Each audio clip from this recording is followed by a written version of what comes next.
Hello, everyone. Welcome back to Britton's Hangout Hour, and I'm back here today. One I've been excited to do for a while. I'm here with Daniel Fee. How you doing, man? From I'm doing good, YouTube man. channel. Thanks for having me on. It was great to have you reach out. I'm someone who is constantly messaging people, asking them to do interviews. So once I got your message, I was like, you know what? Someone's asking me to do an interview. I know what it's like. I have to do this. So no, man, I'm happy to be here. Thanks for asking me. How you doing today, man? I'm doing all right. Yeah, no, I'm doing all right. I will admit, if you had Trevor on from Dark Knight Nations, or that's where I first knew him from. Yeah, I asked him to come on here several times, and he said no. He's dude, probably Trevor's a lovely guy. He's No, very he's a busy, great I'd dude. say. I enjoy hanging out with him, but I haven't talked to him in a while. But I'm sure he's busier than me because I am Oh, too dude, he's sometimes. doing great stuff now. I think he has his he has a Kickstarter out, which people should go check out. He's putting in the graft. I love Trevor, man. I know how busy he is, man. I mean, the stuff he's putting out, I think he's going to be a big name within a few years. I think people should keep an eye out for him. But yeah, man, I love Trevor. He's a great guy. Yeah, no, I remember when he was starting out. I've known him for a while. He's a good dude.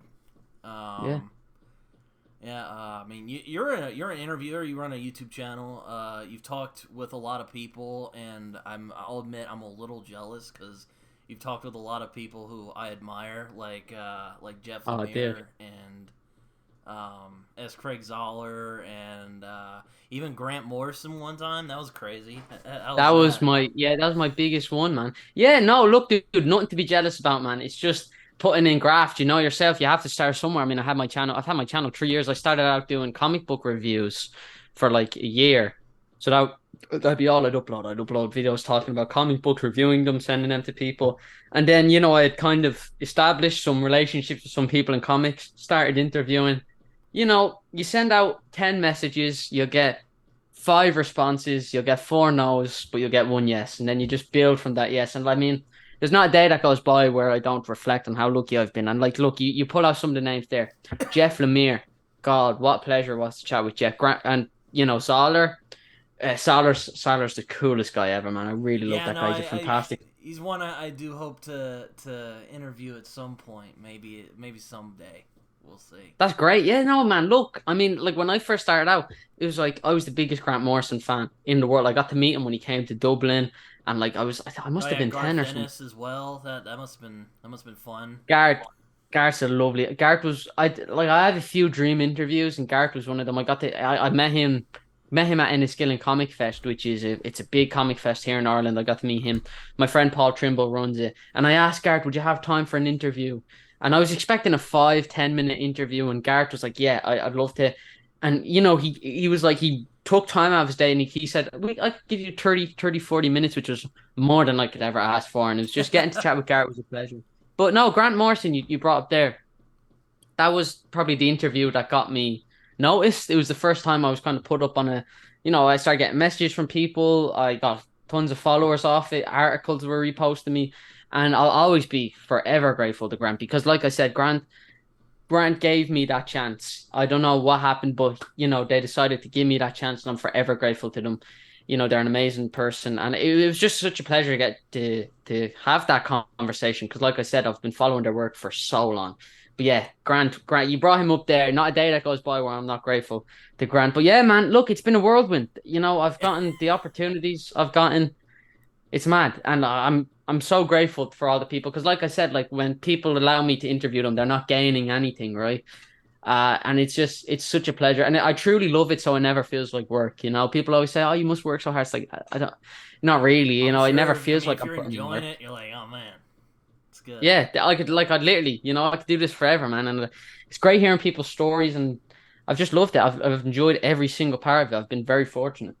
Yeah, no, I mean, I've I should add, like, aren't you like 15, Yeah, 16? 15, man. Yeah. 15. That's right. I'm like, wow. I'm like, I was gonna ask you, like, how did you like get started with this? Like, how did you like, because I remember I watched one of your videos and you were like smaller and you were like, hey guys, it's me, and then here you are now. Yeah, man. Look, everyone's got to start somewhere. I can't watch my old interviews anymore, but Oh, it's like I'm I glad thought I they were did them. fun. I thought it was fun. I'm like, yo, look at this kid. He's It's like doing it. I it's like if I watched my first interview now, I think I'd recoil. I'd recoil into a ball. It's like, dude, I've gotten, but that's the only real way, you can grow. It's like you just have to do it.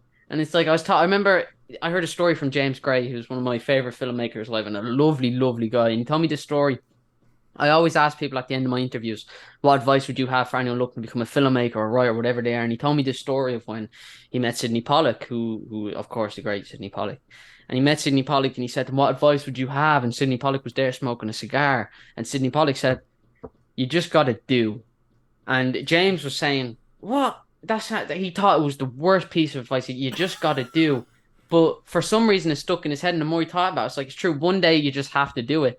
So it's like, and you look at my first 10 interviews. I don't watch, I used to watch my interviews afterwards, Mm-hmm. just after because I'd be so proud. But now I'm doing so many interviews, it's like I don't really get the chance to watch them afterwards. I make exceptions if it's an interview I'm proud of, or if I want to revisit that chat. I mean, sometimes I'll come across some of my old interviews, or someone in my house will be playing it on a laptop, and I'll come across it, and I'll be like, okay, that was a good question. Then other times I look at my interviews and I'm like, that was a silly question. Shouldn't have said that. Should have waited a little bit. Shouldn't have interrupted him. And it's like I have a friend Andy McCarroll who I hate him but I love him. He compared interviewing in the best way. It's like a football game. It's like you can be on the pitch and you're just in it and you're just playing. But when you're watching it or when you're watching football on TV, it all makes sense to you. You know the moves they should be making. And it's true, afterwards you can watch it and all of a sudden it's clear to you, but in the moment you're just having a conversation. Mm-hmm. But no, it comes with the turf, and interviewing was something I never even thought of doing. I just started doing it for fun, and then just doing I got to chat with some of my comic book heroes. Like I think you look at my Grant Morrison interview. Then after that, I had like Frank Whiteley, and before that was Chris Claremont and Matt Fraction and Chip Zdarsky, and I had them all in such a space, Jeff Lemire and all, and I had them all in such a short space of time that I look back at that and it's all whirlwind. I can't remember much of it. I remember I do an interview, then I had another one, and I'm working on one that's coming out. And all you can do is put it out there, and you hope people enjoy it or watch it. I don't really care so much if anyone watches it. It's nice, like, look, it's nice when the video has 1,000 views. I'll take Yeah, that no, any day of the week. obviously, but it would be But kind you of don't do worthless it, if you people. know. I'm sorry. Oh no, no, not at I all, was just man. gonna say, Listen, it wouldn't be worth it if you didn't, just do it for like doing it.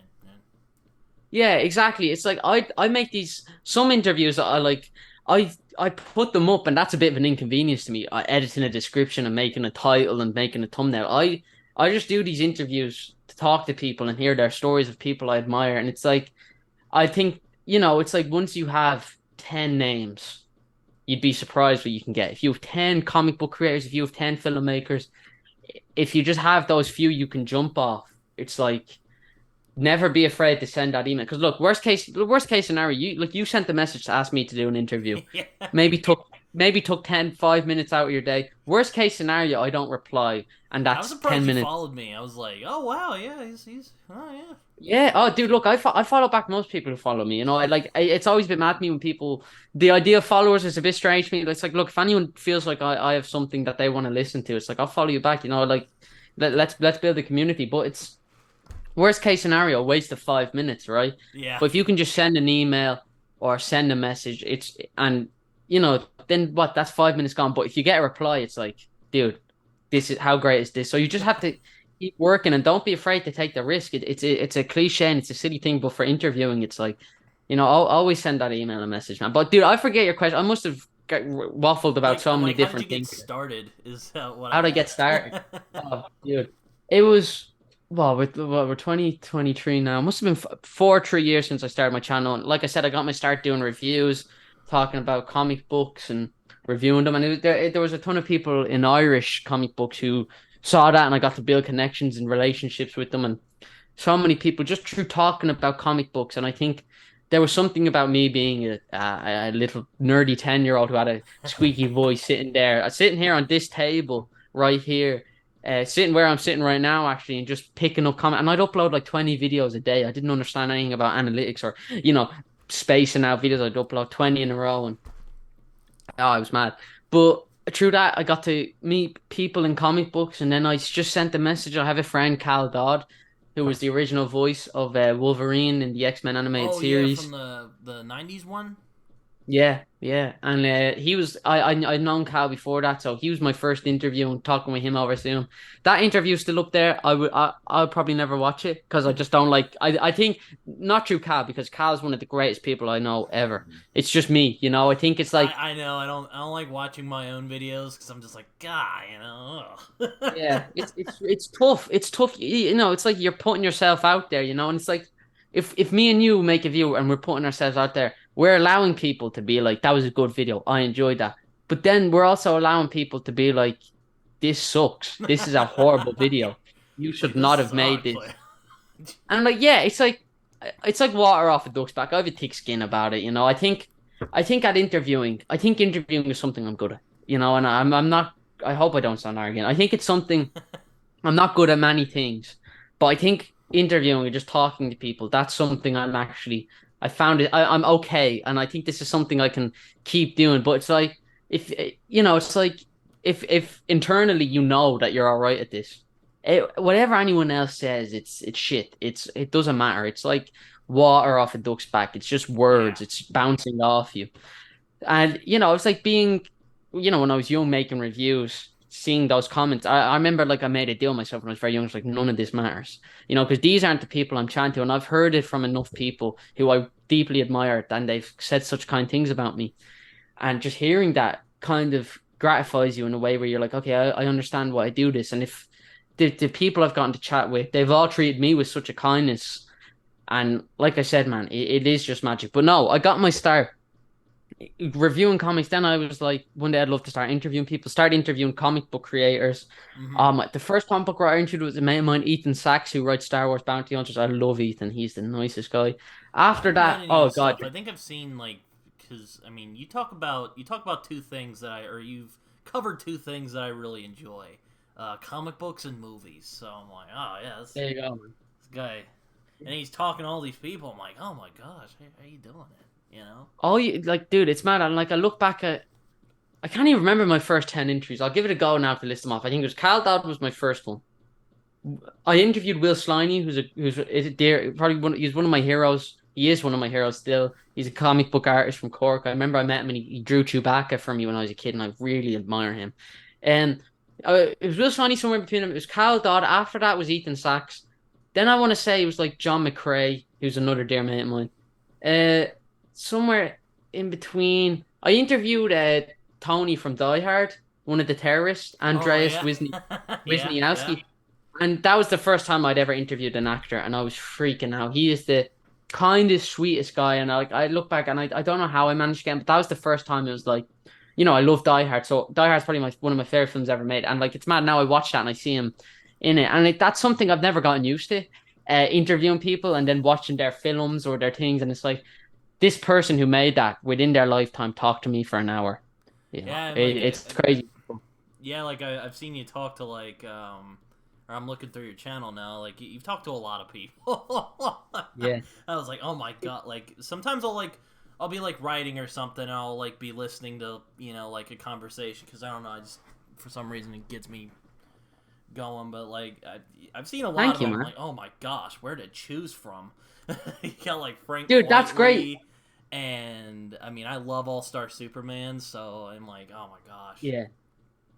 you Yeah, know. I mean, All Star Superman, getting to chat with Grant and Frank was huge to me, right? Because, you know, two people who I think reinvented comic books at their time, and two people I think will go down in history for being not only great at their craft, but being even greater people. And like I said, they gave me chances when they didn't have to. And it was like my interview with Frank, I got out a slideshow, and for 2 hours we're going through his art and we're That talking. must have been And I think awesome. yeah, I think Frank was kind of like, you know, we'll do a quick, easy interview. But me being the nerdy kid was like, can we go through all your comic book art you've ever made? And he couldn't have been kinder in allowing me to. And I was making jokes with him, and it's like, I think it's done great things for me as a person. It's given me people skills. You know, I used to be terrified before doing interviews. I couldn't eat. I couldn't, you know, I wouldn't be able to do anything. I'd be nervous. What if I said the wrong thing? Now I very rarely get nervous. Maybe if it's a big thing or a big interview, or if I'm interviewing people in person, I get nervous because in person it's a lot harder for me than it is over a laptop. Because Yeah, let's no. say I Yeah. let's Yeah. say me and you start slagging each other. I can just go like that and just pull my laptop down and go do whatever. But if I'm in person, I can't like stop it. So, doing things in person is a bit harder for me. But no, just doing it over Zoom, I don't get nervous anymore. But yeah, it was just starting out really just sending people messages and just building. And it's like, I assumed once I reached 700 subscribers, for some reason, I was like, that's the number I'll retire. I'll just stop. But then I think interviewing like gave me purpose. And I think if I never started doing interviews, I would have stopped reviews because I was losing the love for reviews. I was kind of losing the love of just sitting there and talking. Mhm. Um, Sitting there talking not to anyone but to myself and just I was writing scripts. It was like, what am I even doing? This is rehearse and it's like it's an inconvenience to me. I'm like, so reviews, I love doing them, but I was losing my love for them. But interviews was all of a sudden, and it's interviews never get old because every interview is different. I've never done two Mhm. interviews the same. Sometimes I chat to people who give me one line answers, and I have to get creative in my head. I'm like, okay, I give them more, and you kind of have to go off. Or then sometimes I'll chat to people. Chris Claremont, I think I asked Chris Claremont three questions in the 2 hour interview we had. You know, He just because he just went off. and it was amazing. I know that's one of my favorite interviews because I could sit back and I could just nerd out with him. And Chris Claremont, lovely, lovely guy. I've never interviewed anyone who wasn't lovely. You'll hear me saying that a lot. Everyone's a lovely guy. But yeah, man, and like you can tell, I like talking. I think I've Yeah. learned. I always have something to say. You know what I'm saying? Like I've mastered the art of always coming up with something to say, or always being able to talk for better or for worse. But no, that's how I got my start, man. Sending messages, building from there. And then how I started interviewing filmmakers is a different story. But yeah, no, man, that's how I got my start. Yeah, no, yeah, no, I mean, I'll admit I'm more of an Alan Moore fan than a Grant Morrison one, but like Grant Yeah. Morrison would be I think would be a really interesting interview just to like see what is inside of his head, if that makes any Yeah. sense. I mean, yeah. Just like, Look, how did you come up with all that crazy stuff in Invisibles? Like, I would love to ask him that, but it's like, I mean, look, dude. To each their own. Alan Moore is great. Grant is obviously. I don't like to compare people or like pick No, I favorites mean, or anything. I get, I know they're compared a lot, and I know they're very different, but it's just kind of Yeah. like, in terms of like big British writers, I'm more of like an Alan Moore guy. Oh, Um, dude, that's fine. I think we're all into different things. I do Grant like is Grant someone. Morrison though. Like, I love All Star Superman a lot. Yeah. I don't actually own a copy, sadly. I want to get the Absolute Edition. Oh yeah, dude. Yeah. Frank's Uh, doing a signing. Frank's doing a signing here in Dublin next month. I'm looking forward to. I'm going to see him there. It'd be great because I love meeting people I've interviewed in person. It makes me feel like I go, oh, there's my mate Frank. I doubt he'll remember me. I'll see if he remembers me, man. But no, Frank's a great guy. But like, I think Grant's importance to me can't be overstated, right? Because no, that I was mean, like the yeah, no. interview. I want to read his Batman run because I got an omnibus of his Batman run.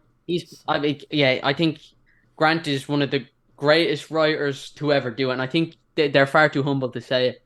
But I'll forever be grateful to Grant, and like his work will mean so much to me. For like that interview, I look back at that and I remember it was Christmas. I think if you watch that interview, you see my Christmas tree in the background, and I can't watch that interview because that interview for me, at least, I was like, Grant, I'm a bit self-critical sometimes, and it's like Grant is such a kind, giving person, and they gave me this time to allow me to interview them, and I feel like I sometimes I said the wrong thing or I didn't ask the right smart enough question, but at the same time, I think that interview was so big for me, and like I said, that was the first time people were writing articles about they took quotes out I of mean, Grant context. Morrison is a really popular comic book writer, so I mean, Yeah, but look, there you go. And I knew that.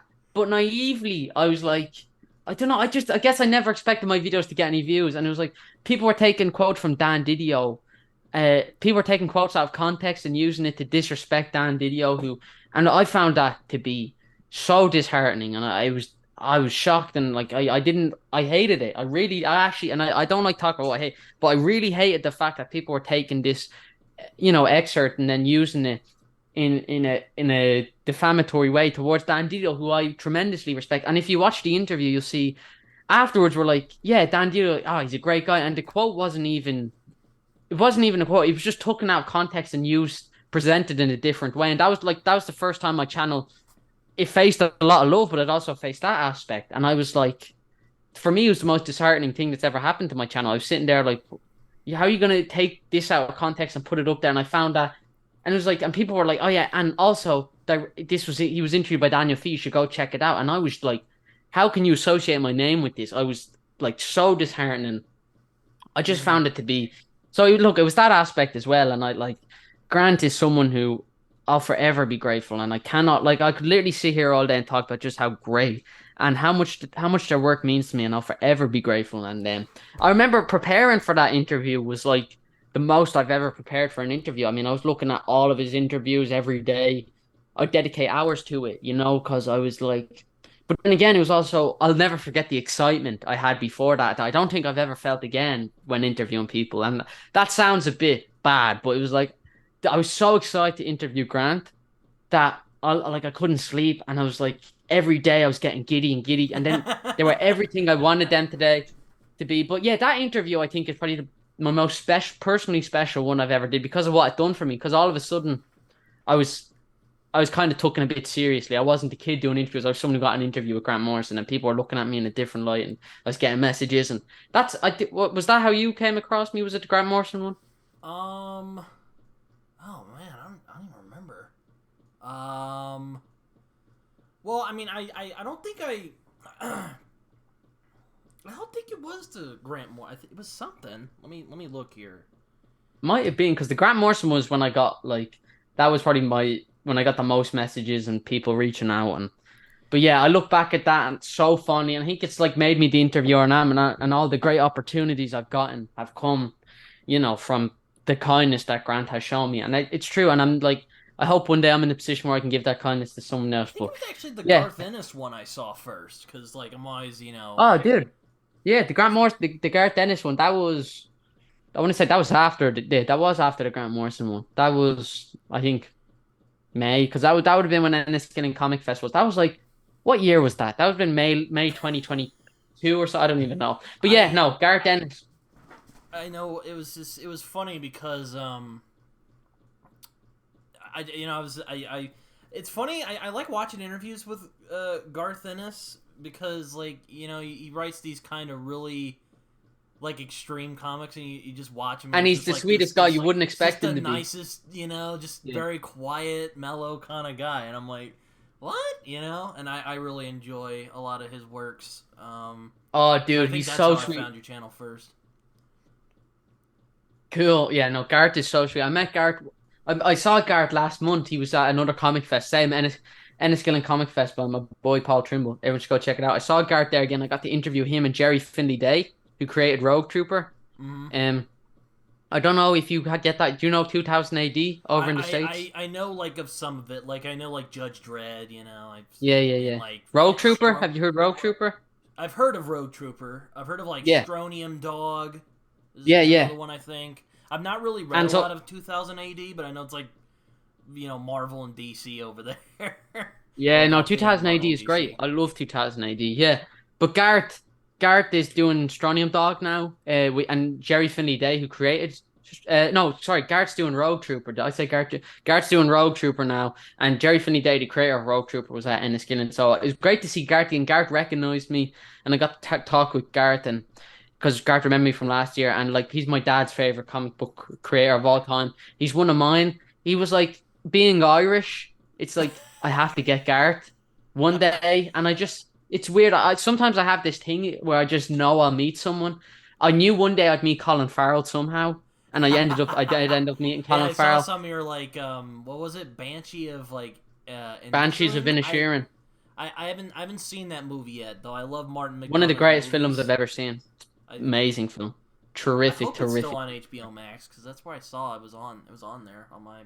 On Disney Plus, I think. I don't know if it is over in the States, but yeah, no, but Gareth Ennis for me, he like yeah, I remember thinking he writes the boys, preacher. I was so nervous. He was like, but he is the sweetest, most giving, you know, Irish fella ever, and yeah, yeah, that was a great interview for me just to do because I came away from that and I was like, I got him, I got Gareth Ennis. Yes. I needed that. I think You have your Irish comic oh dude, cred. I don't think I would have ever been happy if I didn't get Garth. It felt like there was a weight lifted off my chest. And what I've noticed is that whenever I say if I could interview them, I'd be happy forever. There's always another interview I'm chasing after that, and it's like I'm never happy. I'm never like I'm always trying to chase something. There's always something else, you know. But that's a psychology thing. I think I probably need to see a therapist to talk about that. But no, dude, you know, but Garth Ennis was a great one, and he was the like I got a stack of comics for him to sign, and he couldn't have been kinder in signing them all. Ah, oh, what a guy, Garth Ennis. But yeah, Yeah, no, I mean, yeah, that's how I found your channel. And I'm like, oh my gosh, he's talked to a lot of people, and I'm like, this dude's like 15. How did he do it? Like that was kind of my first kind of knee jerk reaction, and I was like, dang it, I'm 22 years old and I haven't talked to any of these people, or maybe I was 21. but look, dude, you're getting started, man. I mean, you're Yeah, I just getting know. started, you know. Yeah, no, it's going. Yeah, I've talked to like other writers on here, like, but they're more like super indie. I haven't talked to a lot of comic creators yet. I hope to do that at some point. Yeah, dude, like I was doing interviews for like 2 years or a year before I even got Grant, you know, and like, look, if you love it, you know, you just keep doing it, and then one day like it sounds weird, and it's like if I heard this advice when I was starting, I think like, oh yeah, okay, okay, but truly, if you just keep working, it'll just happen, you Yeah, know, no, these opportunities will happen, and it's mad. And I don't know. I've been very fortunate, and it's the greatest thing I've ever done. The fact that I've gotten to do this, and I get messages from people from Argentina and France, and I've gotten messages written in Chinese. It's and I that's when I take out Google Translator, and I try to reply to every comment I get, and it's mad just seeing because I'd never conceive of my interviews ever being watched. Like I don't think anyone will watch this weirdly enough, and it's not because I of you, but it's just because of it's me. yeah, it's a weird thing, you never think you're gonna be successful. I've noticed that. Like, I got an award a few years ago for because I work as a journalist at my college, and my boss one day comes over. He's like, "Oh, you're up for an award." I'm like, "Oh yeah, okay, whatever." And he's all like, "Oh yeah, you can go up to Dallas and we can have like a good time and." I'll pay for, or you can go pay for it. You can take a train over there. I'm like, nah, I'm sure I won't win it. A couple days later, or a couple weeks later, I walk in. He's like, dude, you won the award. And I was like, what? Cool. So then, Yeah, it's great. so then I harassed the people who made the award in order to give it to me. So now I have it. I'm like, 'cause I'm getting Cool, it. man. Yeah. So yeah, no. No one ever expects success. I've learned. Like I've seen like interviews with like authors, and they're like, "Man, I didn't know they were gonna take this," and they did. So there you go. Well, look, dude, that's flattering. I don't know if I'd call myself successful, but like, it's been great. It's been a whirlwind, and it just keeps getting more magical. And I'm only getting started. I'm only getting started. I have a lot more planned to do, but yeah, I've been very fortunate. Yeah, no, but yeah, I've also seen you've interviewed a lot of people. Like you've interviewed Robert Eggers. I saw you did Oh, one. Eggers. Scott Sorry? Cooper, who I think is very underrated. He did Out of the Furnace, which is just become one of my favorites. I enjoy that film a lot. For some reason, I made a Howard the Duck joke in that interview, and I look back at that, and I'm like, I'm such a gobshite. I thought Scott Cooper is the nicest guy ever, and I really love him, but I made a Howard the Duck joke, and I feel like a gimp. I was like, why would I? Why would I even make that? And he was so nice and he was so giving. But like, look, it's back to that thing of always being self-critical. But no, Scott Cooper, yeah, that was one of my first director interviews, and he was so kind. I remember it was a hassle trying to set that one up, but he was so like, we're gonna do it, we're gonna do it. And for some reason, he decided to allow me to interview him when I had no director interviewers. And there are a few directors who I'm forever grateful to because they gave me a chance when no one else did. One in particular being Christopher McQuarrie. I don't know if you know Christopher McQuarrie. I'm up here. Yeah, Usual. I actually just did. I actually just watched the new Mission Impossible movie last weekend. So Yeah. Oh, dude, it's one of the best films I've ever seen ever, and I truly mean that. I came out of that, and I was like, I understood how filmmakers say they felt when they watched Jaws and Indiana Jones. But for example, McHugh, I sent, and every single chance I get, I talk about how much I love McHugh. I He is enjoy my Way of the hero. Gun from him as well. I think that's a really underrated movie. Oh, dude, I think he's. probably the greatest filmmaker alive today. I think if you took everyone, I think, in my opinion, I would genuinely categorize him as probably being the greatest director alive. But no, I don't dude, know. I would probably say like Scorsese, but different strokes, different strokes. dude, to each their own. Love Scorsese. McQuarrie's my boy. I mean, it's like to me, McQuarrie's films are the most special to me because when I watch them, it's like once you, if you watch my interview, I think my interview with McQuarrie is like I talk about this with my friends, but it's like Ronaldo or Messi when they have a great game, and it's like everyone says, "Oh, do you remember Ronaldo from World Cup 2008 or something?" I feel like my interview with Christian McQuarrie is like probably the best interview I'll ever do. I feel like that was like when I was at my peak, and I've people have said it to me. People were like, "You were on form," and that's great because that interview is one I'm very proud of it, and it's like I think I'd learned enough to be able to do a good interview. And McHugh is someone who has shown me so much kindness since, and like I said, he's my hero, and I do feel like he's the greatest filmmaker alive. And just to see the work he puts in and to see the kindness he treated me with when I had no director when I messaged him. And I can't stress this enough how mad it is to people. I had zero director interviews. I didn't even link my channel. And the message, I think the message probably had poor grammar. I probably put in exclamation marks at weird points. It was just like, I'm such a big fan of your work.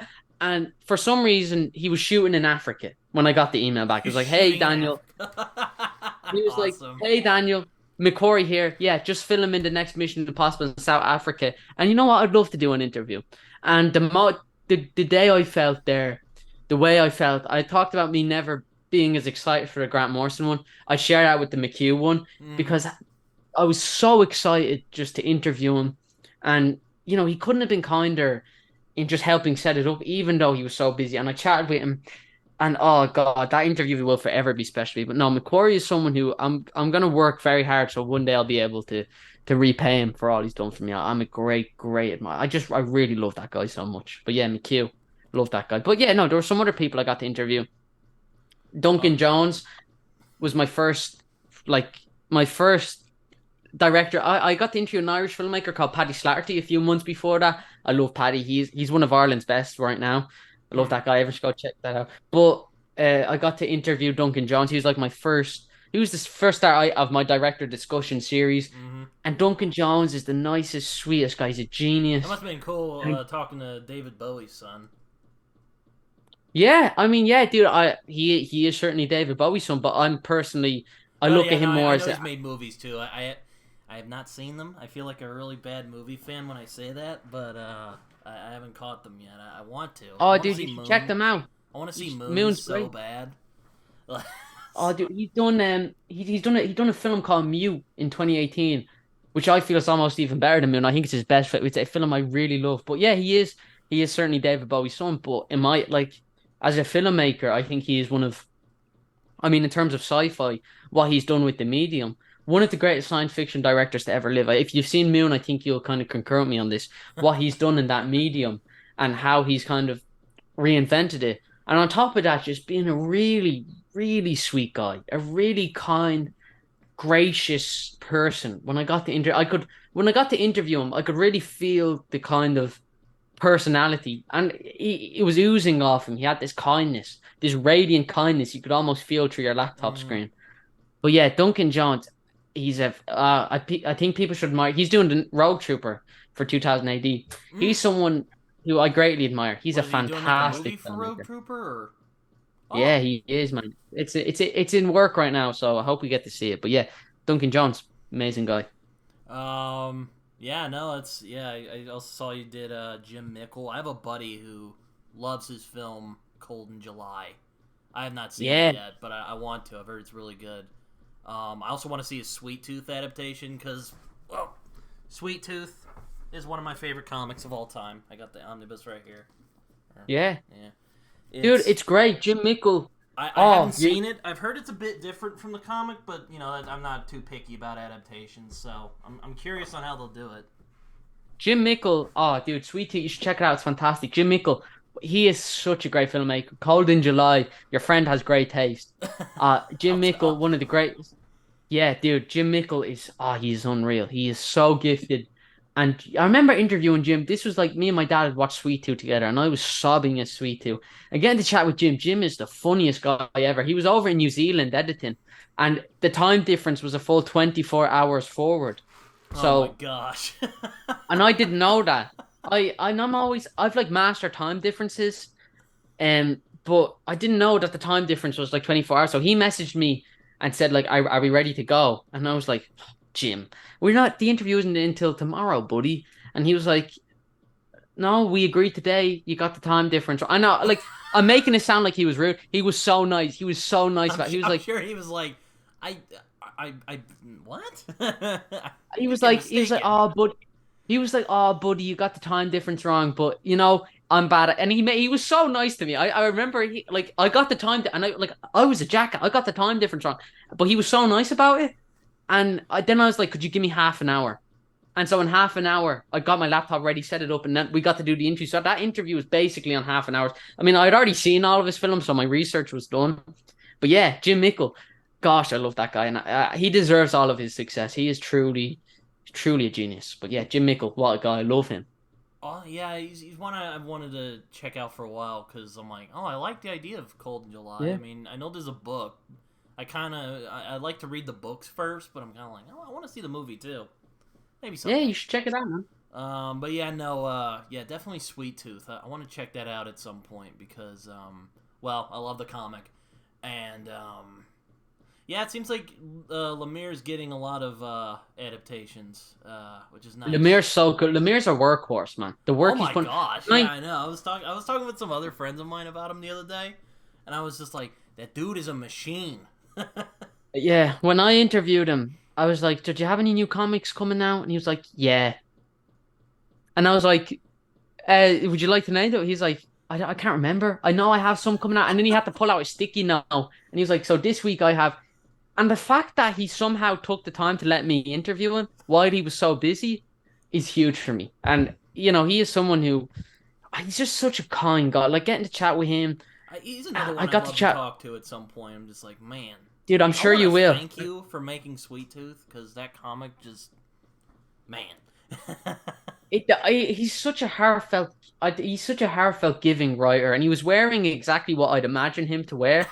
And that sounds weird unless you're a Jeff Lemire fan, because if Jeff Lemire was going to wear any article of clothing, it would be his plaid striped red and black Yeah, shirt, right?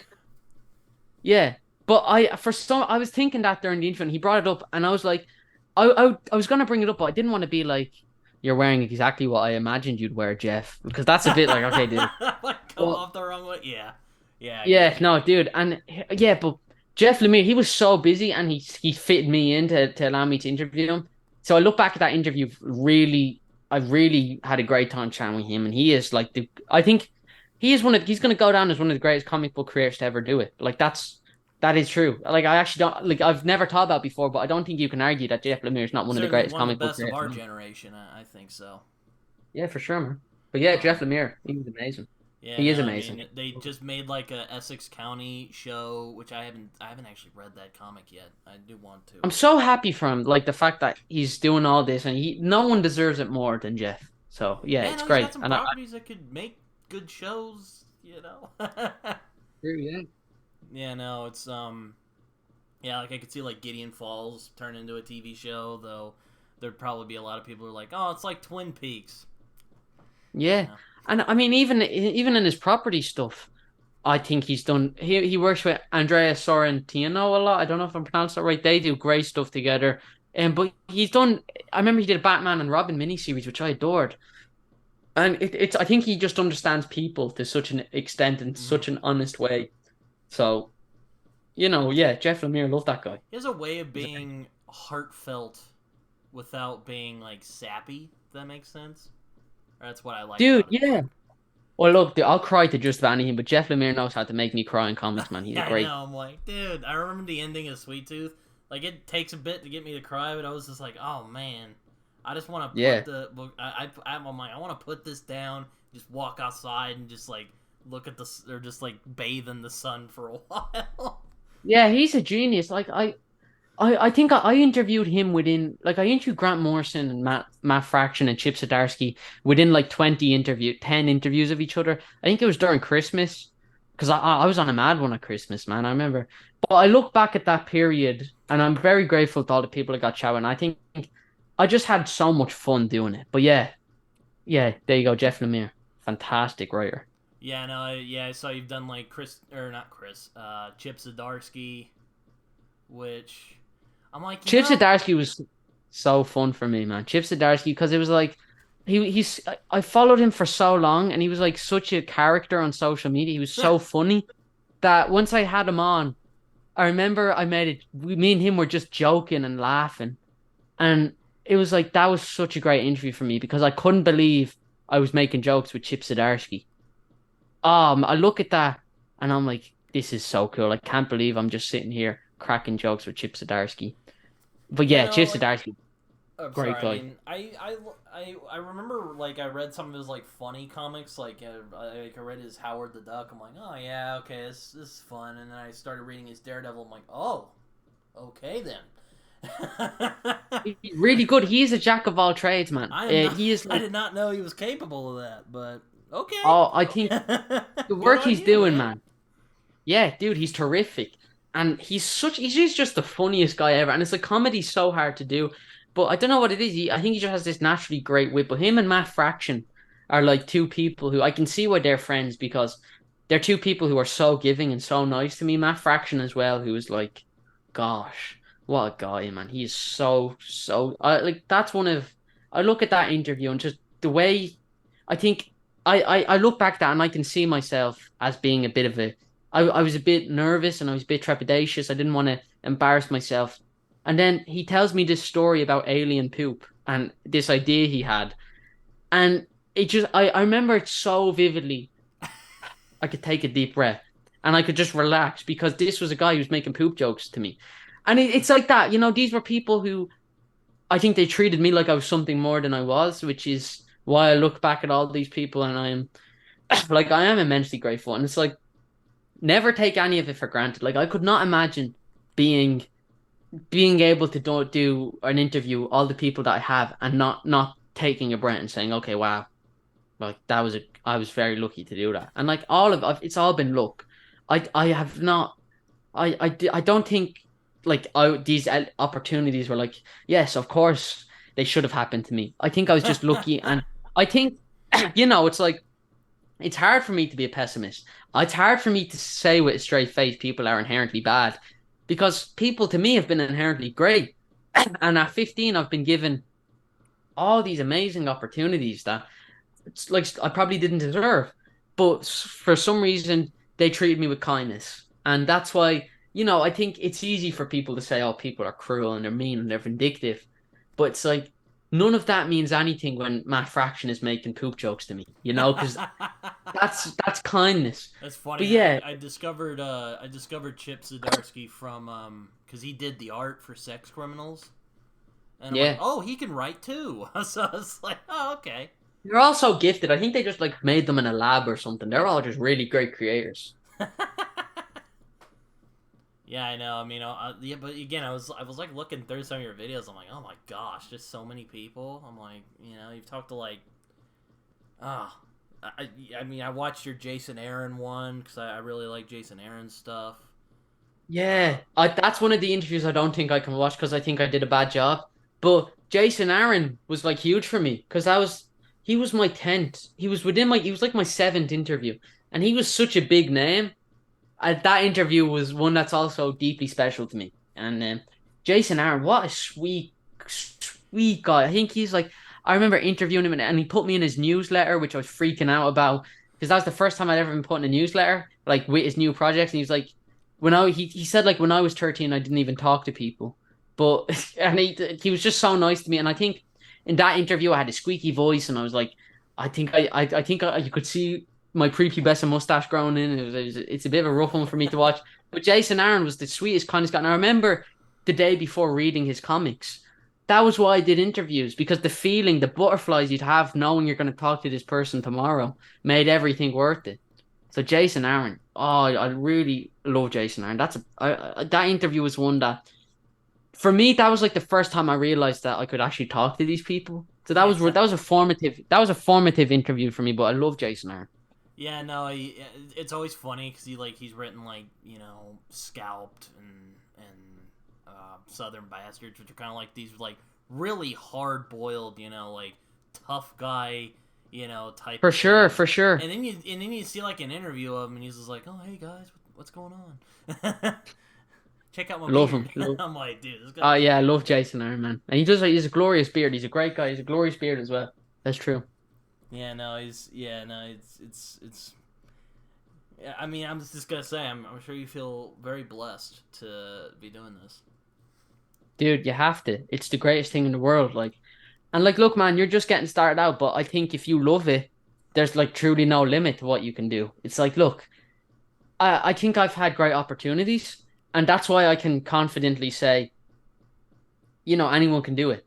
Because I know, like, it's an unreal thing to get to chat with Grant Morrison. I know it's an unreal thing to get to chat with Christopher McQuarrie or Sam Mendes or Robert Eggers or Jim Sheridan or Colin Farrell but you just take it day by day, and people are so kind and they're so giving. And if you love something and you truly express that you love that, and you're not ashamed, you're not embarrassed, because it's easy to be embarrassed and it's easy to hate things. It's easy to talk about what you don't like. That's easy. There's no risk. There's a Mm-hmm. line from a film, Michael Keaton, The Unexpected Virtue of Ignorance. I think that's what it's called. Or Yeah, yeah, Bird. Birdman. Yeah, I've seen it. Yeah, Birdman. And Michael Keaton's talking to a critic, and this is why I don't like critics. I don't think they're good. And I think if you look at a film and if you want to hate it, I have a problem with that. I think that's wrong. I think Yeah, that's I get anti. what you mean. I was about to say, well, Yeah, I'm that a critic, but I don't bash things. Yeah, well, look, there you go. Well, look, man, maybe there you go. Maybe me and you are mortal enemies, because I think critics. I'd never call myself a critic, because I would never talk about anything I don't like, because it's hard. It's so hard to make something, and it's like there's that line in Birdman where Michael Keaton's talking to a critic, and he was like, "You risk nothing, nothing, nothing, nothing. There's no risk." And for me, that quote blew my mind, because it's like it's not there's no risk for me to sit here and say I hate this film, I hate this book, I hate this, but there is a risk for me to go, I love this, and I this touched my heart, and this made me cry, and I love this, and this was great, and this really had an effect on me. That's the risk, because you allow people to think something about you once you say that. So that's why it's like I would never talk about something I don't like, because it's hard. And I'd never, like, the people I've gotten to chat with have given me such kindness that I would never ever disrespect or discredit something. And like, before I started doing interviews, if I didn't like something, I'd be like, I hated this. This was bad. But then it was through interviews. I think interviews have made me a better person, because now it's like I would never ever But in a it makes it million more years awkward when you like read something you don't like, and you're just like, that was really cool Yeah. though. I Or mean, I don't know. look, I don't believe anything bad. I'll never call anything bad. If I don't like something, it's not for me. Like, Fair enough. there are many great films that people have listed a form that I've watched, and they don't connect with me. And maybe it's a time thing, maybe it's too much has changed, or it just doesn't connect with me. And I would never in a million years say it's a bad film. I just say it wasn't for me. It didn't Fair connect with me. enough. But at the same time, I would never go and just put it out there on a public platform, because at the same time, you You just never keep it know. to yourself. You're like, Yeah, exactly. Life's strange. You don't know what might happen, but it's like and it's so nice to look at someone in the face and say, "I loved what you did. I loved your work," and just seeing their face light up and having a conversation, talking about what you loved, and that connection to me. Those 20 minutes I have with someone, tell them how much I admire their work, lasts a lifetime in my brain, and it means something forever. Because I'd much rather that. Like I said, I don't think it takes courage to hate something.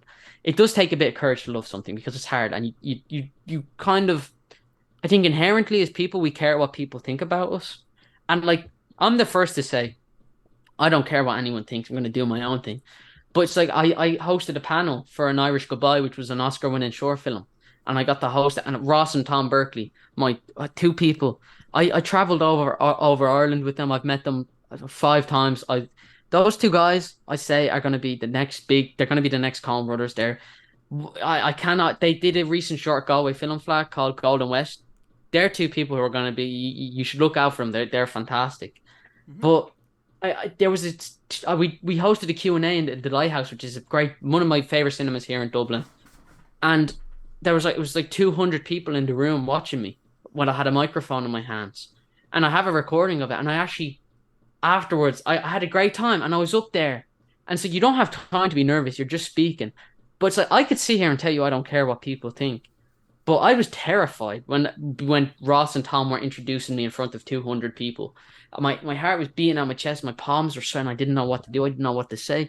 But then you go up there and you just look at everyone who's looking at you, and you just take a deep breath and you just say, I don't know why they handed this gobshite microphone, and everyone laughs, and all of a sudden you can take a deep breath, and then you're making joke, and you're talking with Ross and Tom, you do the panel, and afterwards the relief I felt, and it was like, yeah, that's why I do it. But at the same time, back to my point of it's hard, to put yourself out there. It's Mm-hmm. hard that people are going to see you, but I wouldn't have it any other way. It's like there's what's that line from Equalizer? You can't pray for a rainbow without having to deal with the mud. And you can't pray for rain without having to deal with the mud, or you can't, but you can't pray for a rainbow without having to deal with the rain. And it's true.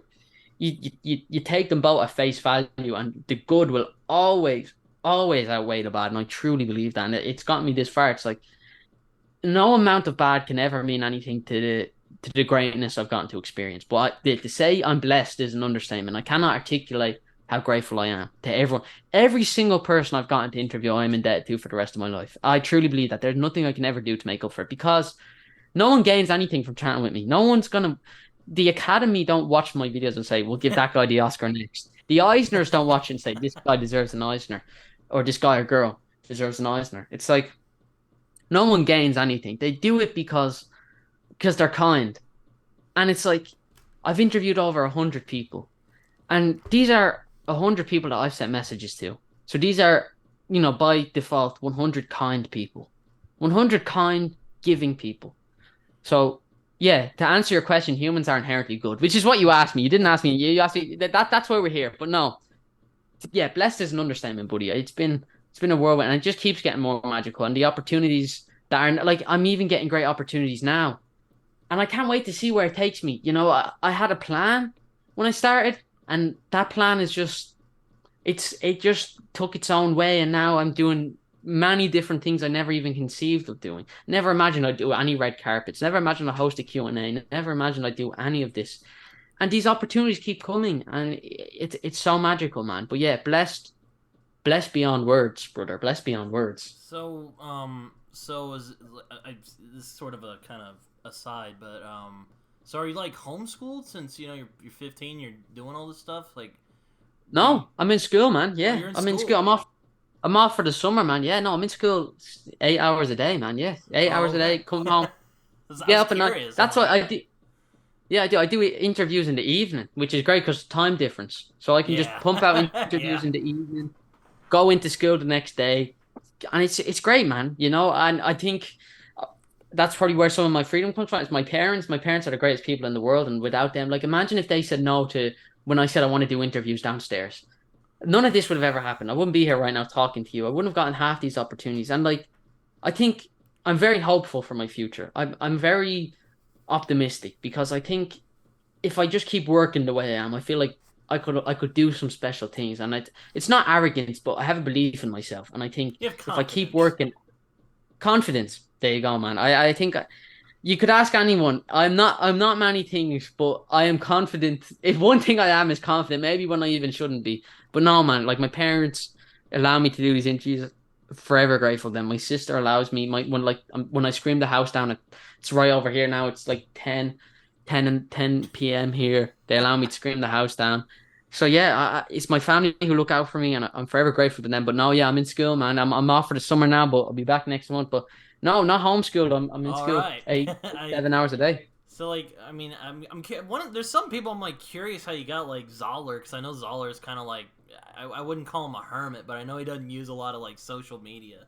I've seen him on like Yeah, Goodreads, and I follow him on there. But like, that's like interesting. how'd you get him? I'm curious. Man, a Solar's a good one. I don't remember Solar. I'll find out later on. But from but all my interviews are kind of a blur. But the way I normally do it is like find them on social media, send them a DM, send them a message, find their website, and basically just find some way to contact them. That's always kind of the way to do it. And if you just send them a nice message and you really be honest and, don't try and bullshit them, don't try and pretend you're something you're not. If you're just kind and on, like when I started out, I would just be like, I'm just a kid and I'd really love to interview you if that was a possibility. And it's like, if they say no, that's fine because they know what at least I think there's admiration in what I'm doing. I'm putting in work and I'm actually trying to do something. So there's admiration in it. I think people see that at least I'm putting in work. It'd be a different story if I was messaging them and pretending I was something I wasn't and being like I'm a pretty big deal and like I've done all this and like oh I've won awards and stuff. You just have to be honest, talk about what you love, and if they do it, they do it. If they don't, that's fine. You know what? If they don't do it, that only means there's still another million directors you can contact. There's still another millions of comic book creators you can contact. Mm-hmm. Keep working. Maybe message them again in a year or a few months, and just send Maybe them another kind Trevor message. will finally get back to me and do one of Oh, these with me. dude, I love Trevor, man. I hope you get him one day. He's the sweetest, nicest guy ever, and he is truly a gifted writer. And I think when you do chat with him, you'll see what I'm talking about. He is such a sweet, sweet guy. But you just have to send that message, man. And great things have happened, and I think they'll continue to happen. Like I'm still sending out messages every day, and it's like I get no's, but I get some yeses. I'll just keep doing that, and we'll see where it takes me. Nothing is guaranteed. No one owes you anything. Like no one owes me or you anything.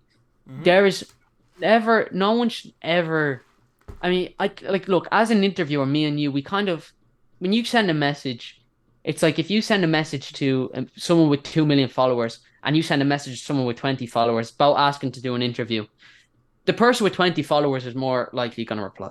But we can never as interviewers be like, this person will say yes or this person will owe me an interview.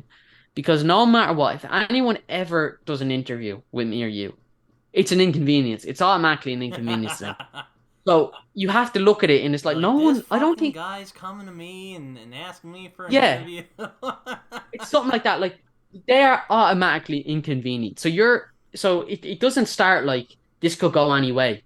It's like it starts there automatically inconvenient. So you have to try and be like you have to try and make it worth their while. You have to make this an enjoyable like none of that shit like, oh, what was it like working with this actor? What does this actor smell like? What does what was your favorite experience? It's like if you can just have a chat or a conversation with them and make it worth their time and make at least afterwards they go away feeling like that was a successful way to spend an hour and I had a good time and I feel good. If I could do that for every interview ever, I'd be so happy. And I don't care if I get views. And it sounds silly, but honestly, I mean, I'm sure reached they're a nice, thousand, but yeah, I get it. after I reached 1,000 subscribers, I stopped caring. It didn't mean anything to me. It was like honestly, it stops mattering. It's nice, I think, just because if I'm interviewing people, if they care about views, I want views in the video because I want them to get a platform. But if they don't care about views like I do, well then yeah, cool. Go out there, people can watch it, whatever they want. But no one ever owes us interviews, right? So it's like we forever have to be not only be grateful, but we have to make it worth our while and just be honest and be kind. Even look, if you don't like someone's work, but you've invited them on for an interview, pretend like you like it. I think that's the least to do. I mean, Yeah. like, come on, honesty is one thing, and I get when people say there's nothing more important than honesty. But if you're asking me, would I take honesty over potentially hurting someone's feelings? No, never. I would never take honesty over hurting someone's feelings because as no, but I mean that I'm sounds sure it strange. would be, you could find like something interesting to talk about with the person, even if you're like, Yeah, I mean in the I, context of like I'm yeah, not a in the fan of Mark Millar, but I watched your interview with him and I enjoyed it. He seems like a cool guy, yeah. for Well, instance. look, dude, you know what? That's totally fine. You're not a fan of Mark Millar. I'm a big fan. I love his work. I think he's fantastic. But look, everyone likes different things, man. I mean, I'm Hmm. sure you like writers that aren't for me, and I'm sure I like writers that aren't for you. Hmm. All I know is that I've messaged a lot of comic book creators and asked them to do interviews, and some of them haven't replied. But Mark Millar did reply, and he allowed me to interview him. And you take people for what they show you, for who they present themselves as, and you never read and you never listen to anyone else's stories because that's all bullshit. That's all different. You're not involved in that. And it's horrible to look at something and think you know it and to think you have the answers. And to try and be the smartest guy in the room. All I know is that Mark Millar, who is one of the biggest comic book creators in the world, took the time to let me interview him. And like I said, I love Mark. Mark isn't an example of someone who I'm not a fan of. I'm a big fan of Mark. He is, I Oh yeah. think, such a gifted writer. I'm really a deeply huge fan of his work. I mean, some of the stuff he's done, I've been reading his work since I was a kid, man. But Yeah, you you take people at read face one and value. you're like, oh, oh Yeah, dude, yeah, there you go. And no. like I said, it's a risk, man, right? You're putting Mhm. something out there and you hope people like it. Mhm. And that's so brave. That's so courageous, And I think if you're ever going to talk bad about something, it's like at least try and make it. If you're going to talk bad about comic, make a comic, put it out there, and then maybe you'll see how hard it is because it's hard. It's hard for I've and I've making tried films is making hard. comics, dude. Let me tell you, it is tough. Exactly. It's a dog eat dog world out there, man. Yeah, and people look at like people like Mark Miller, who has the best writers and sorry, not the best writers, the best artists in the world.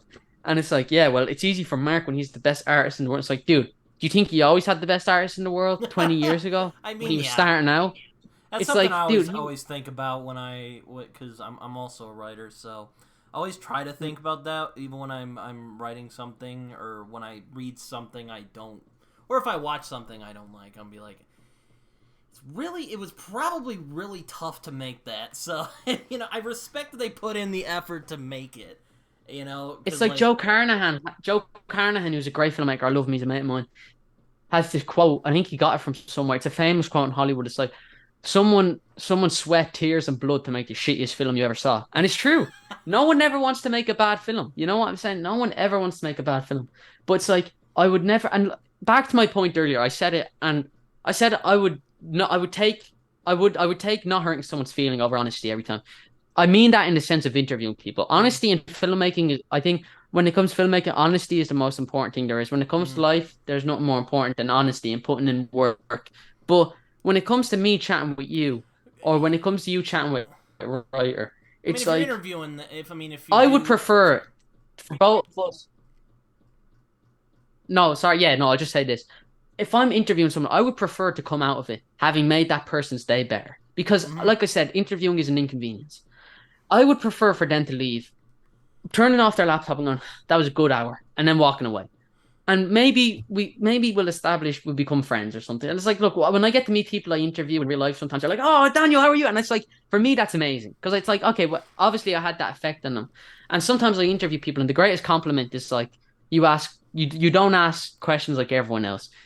And you have an enthusiasm because you always have to be enthusiastic. And I think my enthusiasm has attracted some people, and that's great because it's like life's too short to be like talking about shit you don't like. Yeah, It's and I it's was just too just short. about to say the same thing because I'm the same way. I'm like, I'd rather talk about stuff that I like. Because Yeah, like I don't know if you've ever seen American History X, but there's a line at the end of that movie where it's like, life's too short to be pissed off all the time. I'm like, yeah, that's the Tony fuck with K, that isn't it? Tony K. line. Yeah, yeah. It's a great film. And it's true. It's like I'll never talk about anything I don't like because it's like these are people who are taking a risk, and that's just to be admired. That risk every time it's like they're trying something for better or for worse, and they know it might fail, but they're doing it anyway. And there's nothing braver to me than that. So yeah, I greatly admire it. But yeah, dude, it sounds so. I just love being positive. I just love talking about what I like because there's nothing more important to me than kindness in the world. There's a quote from a Terrence Malick film. It's like, love everything, love everyone, forgive everything. And it's true. It's like if you just treat people with love and kindness and you just tell them what you admire, it'll mean something to them. And if you can make someone's life even a little bit better, even if you saying one thing makes them a little bit better, then that's so worth it. That's worth more than any amount of, oh, I didn't like their work, so I said it to them. It's like, dude, come on, what are you gaining from that? You're not gaining any. No one is gaining anything from me going on Twitter and tagging your writer and saying I hate your stuff. No one. There is actually No, that's like I wouldn't we're do actually that. losing. Like, come on. We're losing something. Yeah. So, dude, It's not. but It's yeah, not. there's No, nothing to me. it's just not a nice thing to do anyway. I'm like, I wouldn't do that. Exactly. There you go. Bang on the money. To me, there's nothing more Like, important I than wouldn't go kindness. out of my way and tell Mark Millar, hey, I didn't like your, I didn't like Wanted for, example or something like that. I don't know. Yeah. Like, I wouldn't do that. Totally. And like, it's fine not to like something, but the problem is when people go out there and be vocal about it. And I think that for me when I have a problem. But all I know is that like people can give. Like I've interviewed a lot of people. Someone and I get sometimes people message me and say, "You interviewed that person who made that thing. I thought it was bad." And it's like, well, look, I messaged them and I asked to interview them, and they said yes, and they gave me a chance when I probably didn't deserve it. That means more to me than anything you could possibly say. Because at the end of the day, you didn't give me the chance. You're just someone who's talking about what you hate. These people gave me the chance. So Yeah, that, for like jokes me, on you. makes I them a got to good person. interview him. Yeah, it's that as well, man. But yeah, there you go. But yeah, there you go. I forgot what we were even talking about, but I just love to talk to people and just tell them how much I admire their work.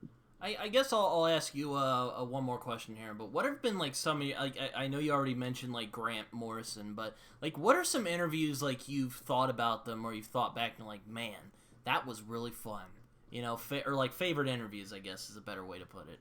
Gosh, give me a second here. Let me get on my YouTube, man. Let me see how long we have. Let me get on my YouTube channel here because the Grant Morrison. Well, I mean, these. I'll be right Oh, back it's real probably quick. the. Sorry. I'll be right back real quick. Keep talking. I'll still hear you. Yeah. All right. Well, yeah, it's the interviews that have been probably most significant to me. As if you just go take a shit. No, I'll keep talking. So the interviews for me that have probably been the most important or the most special to me, Grant Morrison, Christopher McQuarrie. Oh, dude, I don't even know where to begin. All of them. There's no interview I love more than the other. It's like it's just all so magical. And he asked me, "What interviews do I find fun?" I find them all fun. It's never a moment where it's not fun. It's all been so special to me, and I've just had a blast. And it just keeps getting more special every day.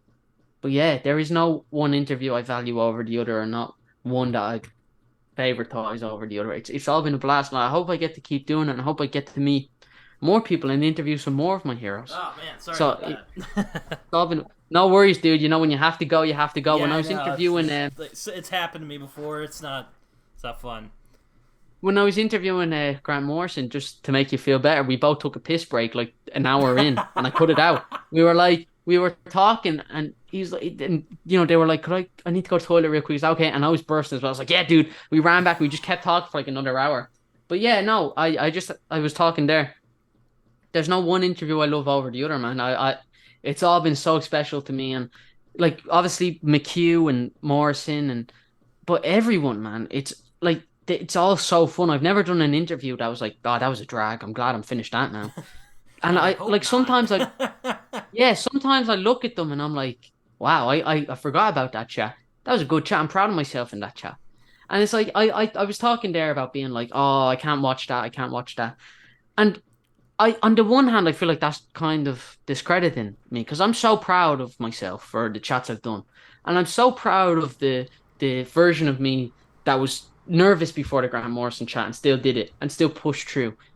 And I'm really proud of myself for what I've done, and I'm really blessed, and this is something I love doing, and I'm there. I don't think I'll ever stop. I think maybe I'll do it less because filmmaking is something I'm going to pursue. That's the plan.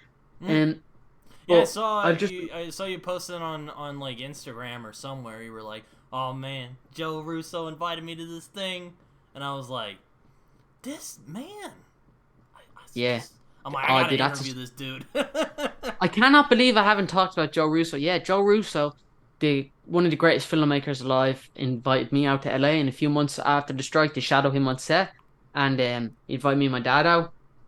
Like, dude, someone like Joe Russo doing that, I've for the last few months or the last few weeks, I've been thinking about it a lot, and I've been reflecting, and I've gotten loads of messages, and I've gotten an outpour of people reaching out to me.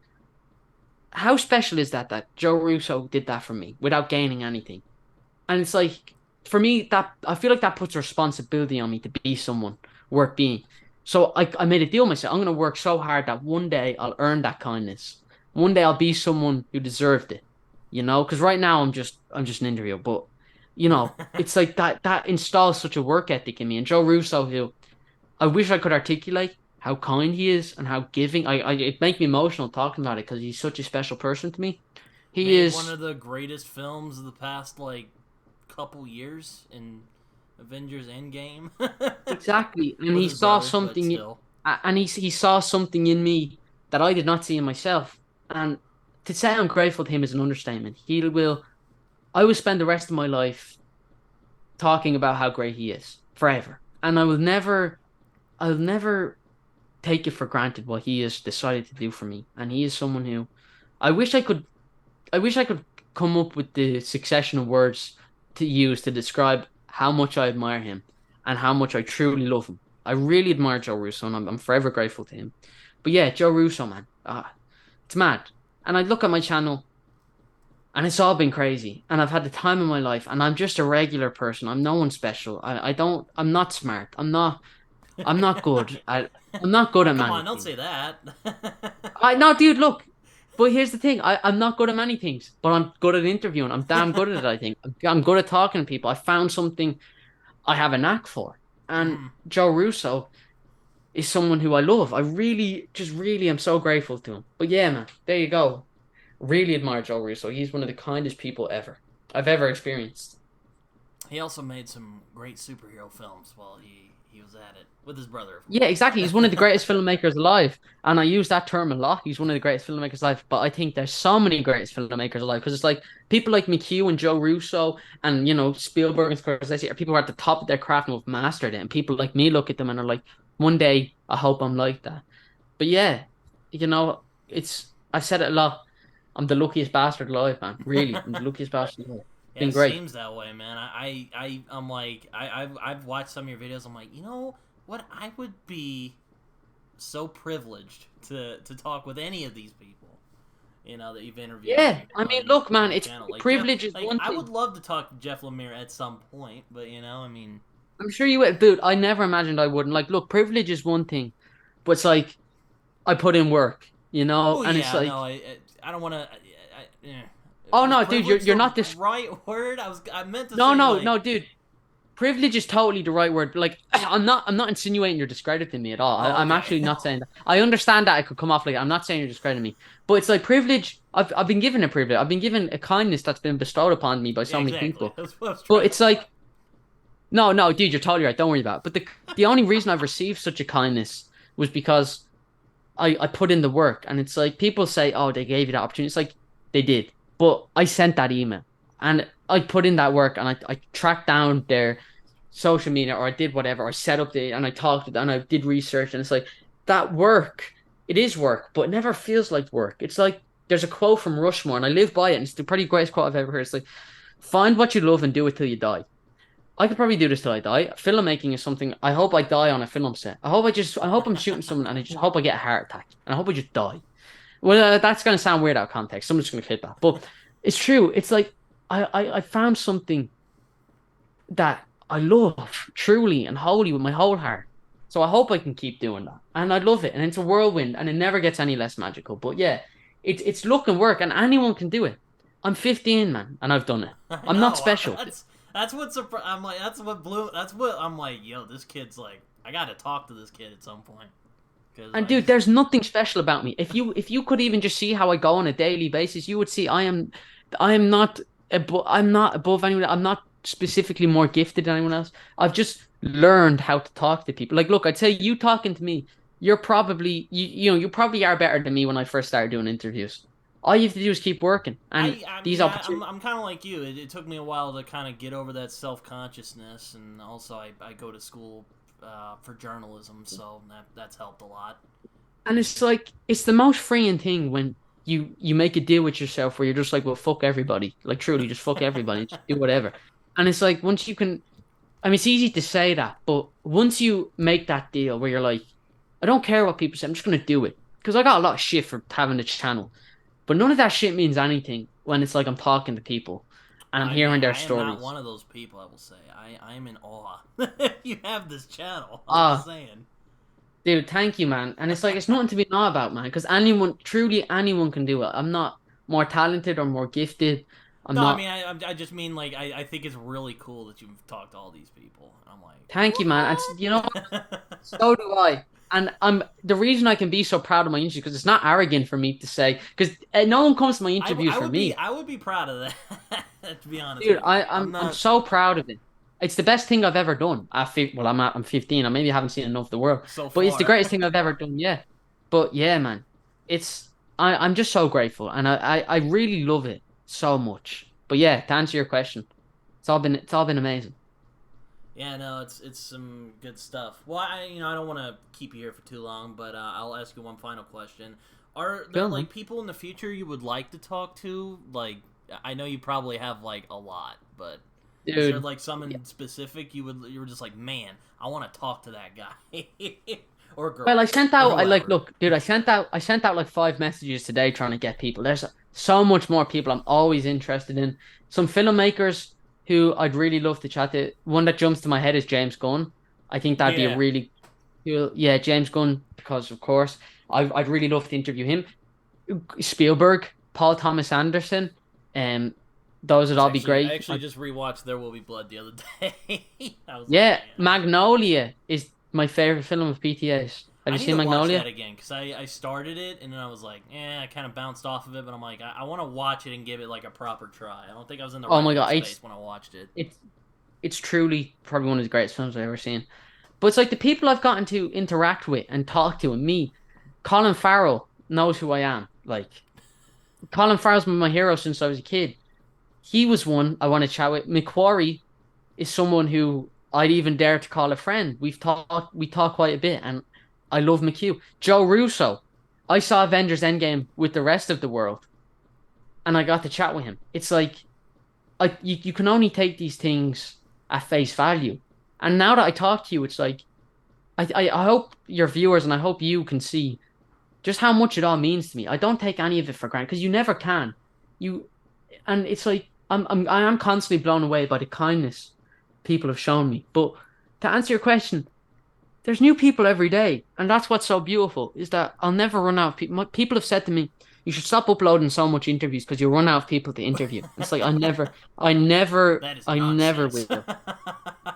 I will never run out of people to interview. Truly, there will always be someone else I'll chase, and I think that's probably what makes me such a good interviewer. If that's all right for me to say, I think it makes me such a good interviewer that I'm constantly chasing another interview. I'm never happy I'm never happy's not the right. I'm never satisfied. I'm never like, okay, that's enough. I can call a wrap on interviews. It's always like, wouldn't that be cool if I could get that guy? Shouldn't I do this? And it's like every day I'm setting up chats. I have people arranged for the next few months that I'm looking forward to chatting to. If they go to plan, maybe they won't. Who knows? You just take everything at face value and you just go with it. I'm thankful to God, obviously, because obviously it's hard for me not to be religious because I feel this love that was put in my heart was given to me by God, and the people I've gone chat with were opportunities that God has given me, man. And it's like it's all just been so great, and I'm very happy and I'm very grateful that I've gone to do it all. But to answer your question, there's no one in particular. People come up every week. I'm gonna go to bed tonight and think, oh, I'd love to interview that person. Tomorrow I'll come across a film. Tomorrow I'll watch a film on Netflix, and afterwards I'll Google the director and I'll be like, let me see if I can interview this person.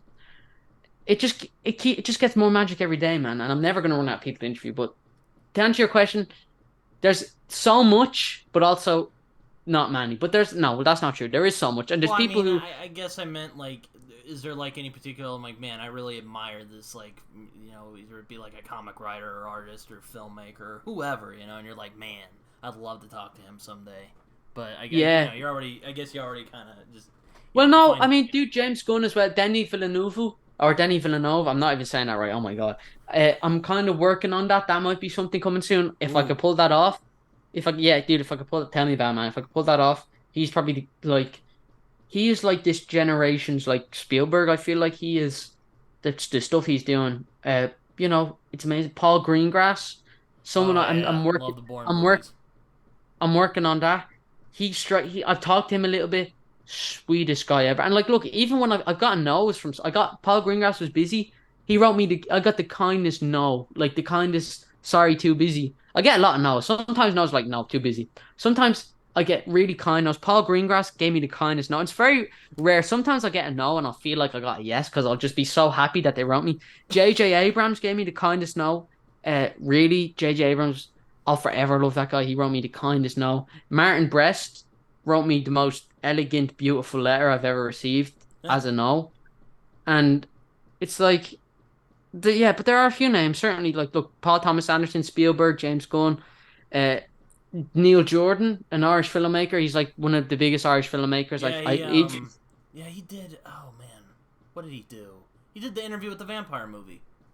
yeah, yeah. Yeah, Yeah. I got to chat with Jim Sheridan, so if I could get Neil Jordan, I'd feel like I completed the Trinity. Martin McDonagh was special for me. He's one of my top three. No, what am I saying? He's probably my favorite director alive, who did In Bruges, Banshees of Inisherin.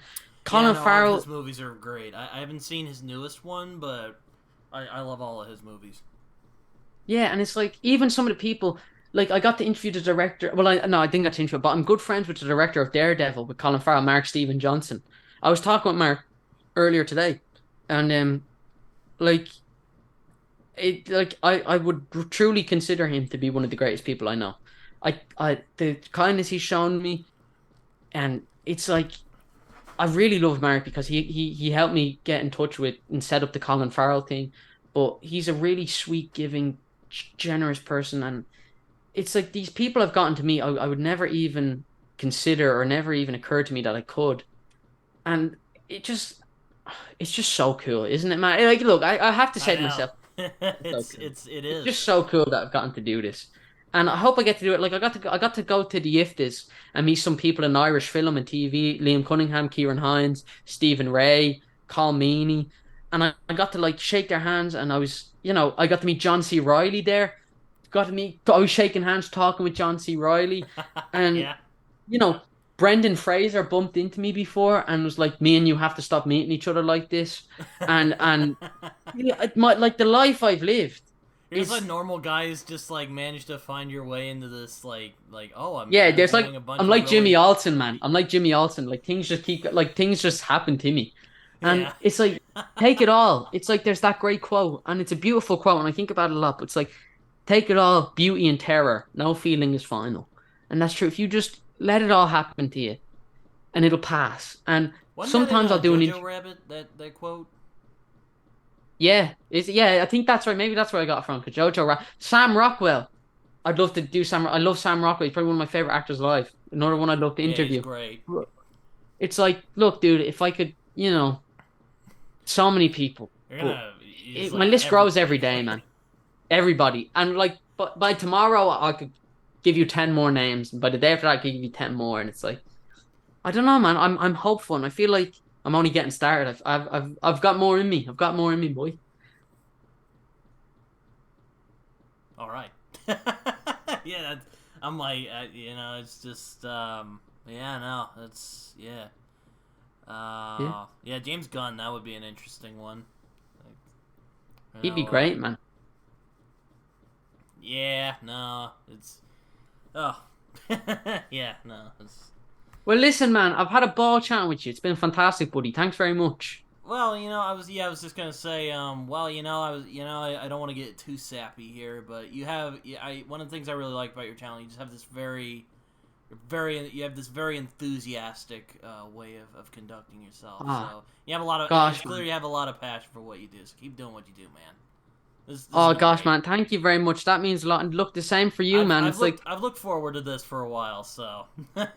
and dude, I appreciate you being patient with me. I'm glad we could set it up. Like, when I got your message, I was like, I understand what it's like to send out a message and hope they reply, or I know what that's like to try and set up an interview, and it's hard and it's annoying when they reschedule, but you have to do it. And it's like you just take all these things and you just keep going, man. And it's like I think you have a real special thing here. And like, look, man, what's this? What am I? Your 10th interview? I'm somewhere in the first 10, am I? Or Oh, I've like in terms of like episodes, like 30 something in. So yeah, 30, it's 30. Yeah, dude, look, you're only getting started, man. I'm on over 100. You have I mean, this is like if you just keep doing what you're doing and you never be afraid to send that message. And look, man, you have me on Twitter. If I can ever be of help, if you ever want me to help you in any way, drop me a line. I'm always there. But it's like it's hard for me. No, it's not. It's easy for me to be enthusiastic when there's people like you in comics, or when there's people in film, or when there's people who give me opportunities. And dude, like, look, and never be afraid to be sappy when you're talking to people, because that's true. If you can wear your emotions on your sleeve, that's the best way to do it because that's when we can connect with each other, I think. And it's like I probably sound like a hippie talking about peace and love and all that, but that's just how I look at the world. I think the world's a beautiful place with kind people, beautifully kind people who will give you these opportunities if you just treat them with kindness. And that's what it's all about, man.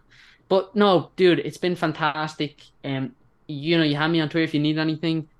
Do you do an outro for your show? I'm gonna Well, I leave it to mean, you. I I don't know. usually I usually ask like for social media before we get going. So Cool. Yeah, I've feel free always to asked people this. I've always asked shill people something. always shill your stuff for people to find. Oh, I've no problem shilling, man. Would you stop at me? Oh, Leah, how long do you have? No, it's like I'm on Twitter, Daniel F33. I'm on Instagram, Daniel F33. I'm over on YouTube. You guessed it, Daniel F33. I'd love to plug it. I'm here at the National Deaf Children's Society. Is I'd mentioned that charity a lot in my videos. It'd be great if people could go check that out. Yeah, But that's yeah, one thing I was gonna ask you about, but well, I don't want to keep you for too long. But yeah, no. you know what, man? I could give you another 10 minutes if that's enough. All right, all right, let's All do right, it. so you were gonna ask me about the National Deaf Children's Society? Well, yeah, I remember. I think I heard you somewhere talking about like your parents are both deaf. Yeah. Both my parents are deaf. Yeah, I'm a coder, and the reason I'm happy to give you 10 minutes because it's like this is an important thing, and whenever I get the chance to talk about it, I do. Both my parents are deaf, and I love them so much, and I'm so grateful that they're deaf, to be So honest, like because it's like you talk with them with sign language. yeah, sign language. I'm fluent in ISL, Irish Sign Language. Um, you know, to film is something that's special to us because we can all connect over. It's a visual medium. Comics are a visual medium. Mm-hmm. But no, I think it shaped the way I live, having two deaf parents. And I'm like, it's I like was gonna ask you if you've seen like Coda the movie because I saw that a few years ago and like yeah. I saw you mention that and I was like, oh man, I wonder if he's seen that. Yeah, I have seen Coda. I loved it. I really loved Coda. It was great to see. I'd never seen, deafness depicted in such a way on film. I really enjoyed Coda. That was a great seeing that win the Oscar was fantastic, really empowering to my family. And just getting to watch it with them was special. But it's like I would never in a million years ask for hearing parents. Like to me, it was like the deaf community and the world I grew up in with my family. It's like it's all great, and that's why I thank God for putting me in this situation. But also, I thank my parents who are but my parents were the kindest, most giving people ever, who have faced so much and not who have risen above that, and who have had two kids, me and my sister, and they've given me opportunities and they've allowed me to have this So chance is your to express sister myself. like? So is your like? Was it like a biological thing, or is it like they some or? I don't mean to pry Um, if you don't want to talk oh about no, that. dude, no, it's fine. Yeah, no, my father was born deaf, and my mother, uh, well, basically my mother contracted measles when she was young, and that's kind of what then that she went deaf from that. But me and my sister are hearing, Oh, and it's like I'm so grateful to have deaf parents, and I'm so proud of them for what they've done. And like they're so much stronger than I'll ever be for what they've gone through, what mm-hmm. they've risen above. Like my father was the only deaf kid in the countryside in Ireland, and my mother grew up here in Dublin. She obviously had her own issues, and they've risen above that, and they are two of the most amazing, funny, kind people. And it's like I just love my parents so much, man, and they're such a gift to me. But yeah, it's like being the child of deaf adults. I'm so honored and I'm so blessed, and it's amazing. And I love the deaf community, and I'm so grateful for all the opportunities that have been presented to me through having deaf parents and through through all the things I've experienced because of having deaf parents. I take it all, beauty and terror. It's like that quote from Joe. I take it all, beauty and terror again. But Yeah, yeah, man. no.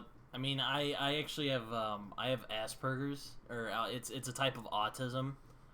Yeah. So yeah, no. I mean, I'm not like I wouldn't say it's like anything like being deaf, but I've No, no, dude. Like, look, you've had to yeah rise above something. You've experienced things differently. And you have Asperger's. Is that the Asperger's? That's what's called. yeah Asperger's yes. Oh, Mm-hmm. Asperger's. Yeah, sorry. Asperger's. Oh, dude, amazing. So is that where you get your love of what is that? So has that affected how you love comics and films, or Yeah. has that? Yeah. Yeah, Yeah, like I dude, have a weird like obsessive thing, and like I really like routine, so yeah, that's part of having that. But I and don't look, know, man, I don't. but for like comics Sorry, and I don't. films, I've always just liked storytelling, and Yeah, I mean I like reading regular books as well, but I've always liked the visual medium of comics and films, so I don't know for sure, why. man. I don't mean to pry, but I'd love to ask you: does having Asperger's affect you socially? Does it kind of Sometimes, when yeah, you're? not so much anymore. I mean, I've since I've gotten better at like interviewing people. Like it's like let me tell you, I'm sure you know this, but doing interviews like makes you like more socially aware. Like it makes Yeah, no, dude. it makes your social skills a lot better, and it makes you feel Because I like was gonna say, man, I was gonna say I would never have guessed you had Asperger's, and I'm not saying that that's something oh no, that but I would just it's never guess very it. like I'm high functioning, so it's like you wouldn't like if you probably wouldn't have known if I unless I told you, so it's fine. Yeah, and dude, some advice if you don't mind. Like, you talk about being socially aware. The best piece of advice I'll give any interviewer is like always just be able to come up with a question quickly or create some questions you can always fall back on because there's nothing worse in an interview than like an uncomfortable silence when you don't know what to say next. Like, it's like when I'm talking to someone and like they just stop speaking, I'm like, if you watch my interviews, I'm so good. This is something I'm good at. I'm good at coming up with like a question out of nowhere. I'm good at being like, so, okay, and do you feel like film is, or I just ask a question, and that gives me more time to think of my next question because I just stop writing questions. I never write a list of questions. I just go with the chat, and sometimes that's good if you can kind of flow with the chat. But if they're giving you short, answers, you have to be resourceful and you have to be quick, and that's when you're pushing an interview and you have to Yeah, you one of have to my kind of favorite bits when I do interviews is sometimes like you'll think up of questions when you're talking with people because they'll just start talking about something and I'll just think, oh, tell me more about that, or yeah. something like that. Yeah, man. No, dude, you hit the net. But yeah, You no, hit the I nail just on the thought it was head. really interesting that I remember you had mentioned you have deaf parents. I just I wanted to bring that up because I was like, oh wow, I'm curious, how that was. Yeah, dude, I love it, man, and I've been very blessed. But no, man, it's been a pleasure. Thank you so much for having me on. I've had a great time. Yeah, but everyone can go follow me over on YouTube, just Daniel Feet33, National Deaf Children's Society, Mm-hmm. and yeah, go check out. You know what I enjoyed? Go check out Mission Impossible: Dead Reckoning in cinemas. Why not? I really enjoyed that film. I saw it last week. I saw it like 3 times already. Loved that. But yeah, if you get the chance, please subscribe to my channel or don't. I don't really care to be honest. Go check out my interviews if you want. But yeah, thank you all, and thank you, Britton. I've enjoyed this, man. It's been great. All right, well, you can find me on Twitter, some Okie Dude. You can find me on like Letterboxd and Goodreads. I don't have like it's funny. I don't like the only social media I use really like a lot is probably Twitter. So yeah, you can just find me on Twitter. But yeah, thank you, Daniel, for taking the time. I appreciate it. I appreciate you being patient. Um, I Thank was you, really looking buddy. forward to this. So Dude, I hope I didn't disappoint, man. I was looking forward to this as well. And I'm glad you decided to interview me. And dude, I wish you the best of luck. And I can't wait to see what's next for you. And then yeah, it's been great. Thank you so much, buddy. all right. Well, I mean, I don't want to keep too long. I hope you don't hear the lawnmower in the background. But No, no, no, take good. care. All right. Take care, everyone. And until next time, I will see you guys later.